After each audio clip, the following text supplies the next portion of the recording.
as hard as 9/11 was on the industry, it really, we've seen with this pandemic something that has a far bigger impact. And, with 9/11, as awful as it was, there was a sense of, okay, we now, the worst has passed us.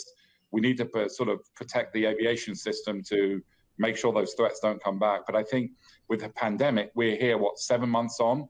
We're entering into another wave. Things could get worse. And so I think just the amount of uncertainty that's been created over a longer period of time, the industry is still 60 to 70% down on where it was pre-pandemic. And after 9/11, we'd already sort of recovered by a significant degree 6 or 7 months later, at least in terms of volumes of people flying. Robin, is it safe to say that we are looking, when it comes to the airline industry, when it comes to security, this is kind of the biggest moment, the biggest test once again since 9/11, though? Oh, yeah.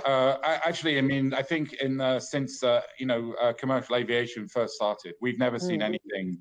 We've really seen anything like this, and in terms of the economic and financial impact, and the only moderating impact. The only moderating factor this time was the industry was in much better shape coming into this than it was back pre-9/11. Robin, what are your expectations for recovery? What kind of visibility do you have? You said, I think earlier, that, we still have a ways to go. Yeah. What's your visibility on this?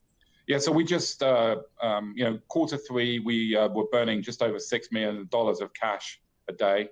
For quarter four, we think that's going to be slightly better, between $4 to $6 million a day. That's down significantly from the second quarter, but of course it's not sustainable over the long term. And so as we think about 2021, one of the things that I think the airline industry believes is that leisure travel and domestic travel will recover more quickly than international travel or business travel.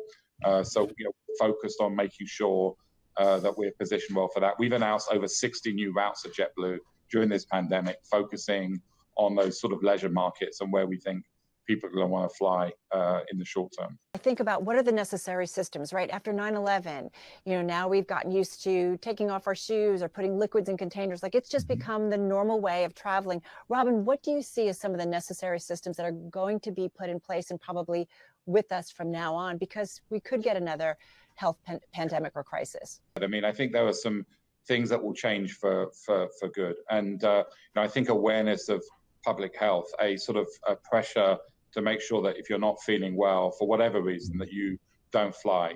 Airlines making it easier for people to change tickets so that they're not forced to fly when they're sick.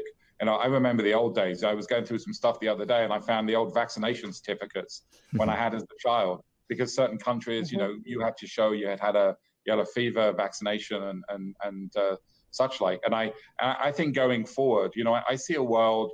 I think it will start with COVID, but I think we will create the infrastructure that we can use it for other pandemics, using some of these tools and technologies where, whether you have been vaccinated, whether you've had a recent test, these will be some of the requirements to fly to at least onto some countries, if not more globally. I actually think in 2021, the way these international markets start opening up, because everyone's focused on the vaccine, but the vaccine is only going to be part of this.